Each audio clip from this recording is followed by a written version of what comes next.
দেখলে তো ছেলেটা না খেয়ে চলে গেল। এবার তোমার শান্তি তো? ওই রকম ছেলে খাইনি ভালো হয়েছে। আরে ওর জায়গায় যদি আমি থাকতাম না, তাহলে খাওয়া দাওয়া তো দূরের কথা, অনেকদিন আগেই এই বাড়ি ছেড়ে চলে যেতাম। হ্যাঁ হ্যাঁ, তাই যাব। তোমার তো শান্তি হবে।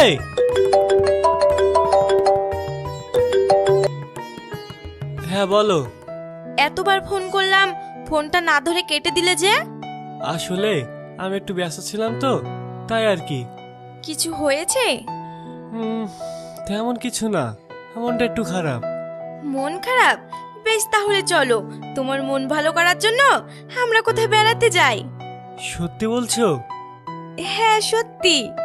বেশ, তাহলে কাল ঠিক 10:30টার সময় আমি তোমার জন্য অপেক্ষা করব। ওকে, এবার তাহলে আমি রাখি। ঠিক আছে। আব্বার কথায় তুই খুব কষ্ট পেয়েছিস বল? জানিসই তো উনি একটু রাগী, ওনার কথায় তুই কিছু মনে করিস না। তোকে কে বলেছে যে আমি ওই বুড়োর কথায় রাগ করেছি? কেন, তুই ওই কথাগুলো শুনে কষ্ট পাসনি? একেবারে না। কষ্ট পাসনি যেখানে, তাহলে আমি বলি কি, আমি যেখানে কাজ করি সেখানে তোর একটা কাজের ব্যবস্থা করেছি। আগামী সপ্তাহ থেকে তুই আমার সাথে যাবি। তার কোনো দরকার নেই। দেখ ভাই, ছোট থেকেই দেখে আসছি তুই আমার জন্য, এই পরিবারের জন্য অনেক করেছিস। এমনিতে আমি তোর কাছে অনেক ঋণী, তাই আর ঋণের বোঝাটা বাড়াতে চায় না। এবার না হয় জীবনের যুদ্ধটা একাই করি। যা তুই ভালো বুঝিস, কিন্তু একটা কথা মনে রাখবি, তোর প্রতিটা যুদ্ধে আমি তোর পাশে আছি। যখনই দরকার হবে আমাকে বলবি। অবশ্যই বলবো। আর এমনি তো দেখিস, আমি একদিন নিজের পায়ে দাঁড়িয়ে সবাইকে প্রমাণ করে দেব যে আমি কোলাঙ্গার না।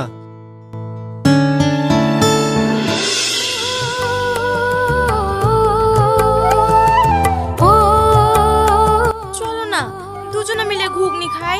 বলছো? চলো।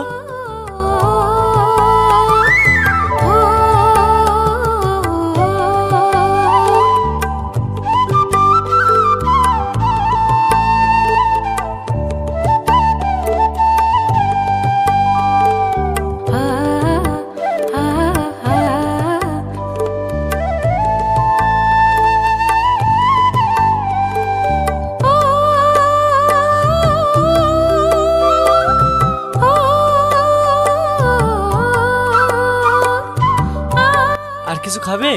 আজ এইটুকুই থাক, বাকিটা না হয় কালকের জন্য থাক।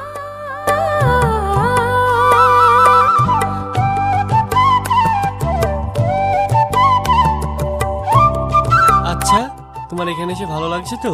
অনেক অনেক অনেক ভালো লাগছে। আমি তোমাকে বলে বোঝাতে পারবো না যে আমি কতটা খুশি হয়েছি। শুধু তাই নয়, উপর আল্লাহর কাছে আমার একটাই চাওয়া, সারা জীবন যেন তুমি আমাকে এইভাবে হাসি খুশি রাখতে পারো। তাই না? সেসব না হয় বুঝলাম। এবার আমাদের ফিরতে হবে, না হলে আবার তোমার দিদি তোমার ফিরতে দেরি হচ্ছে দেখে চিরুনি তল্লা শুরু করে দেবে। তুমি একেবারে ঠিক বলেছো।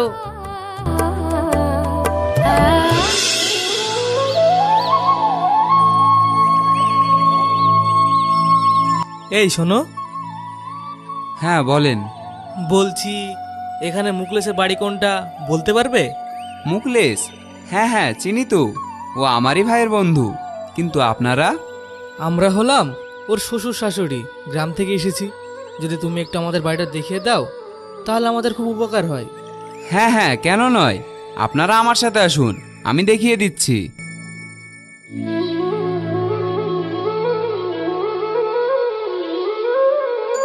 এই যে দুটো বাড়ি দেখছেন, এই দুটো বাড়ির পরেই ওদের বাড়ি। আচ্ছা বাবা, কিছু মনে না করলে একটা কথা জিজ্ঞাসা করব? হ্যাঁ বলেন। তোমার নামটা আর তুমি কি করো বাবা? আমার নাম রাকেশ, আমি একজন সফটওয়্যার ইঞ্জিনিয়ার। ও আচ্ছা আচ্ছা। এবার তবে আমি আসি।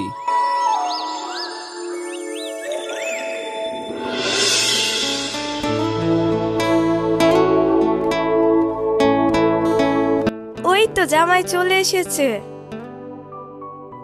কি ব্যাপার, সবাই দেখছি এক জায়গায়? কোনো জরুরি সভার আলোচনা আছে নাকি? আলোচনা তো বটেই, আর সেই জন্যই তো তোমার অপেক্ষায় ছিলাম। বলছি বাবা, তোমাকে একটা কথা বলার ছিল। কি কথা বলেন? আসলে তোমার আব্বা বলছিল যে নাসরিনের তো পরীক্ষা শেষ, আর যতটুকুই পড়েছে ততটুকুই যথেষ্ট। মেয়ে মানুষ, অত লেখাপড়া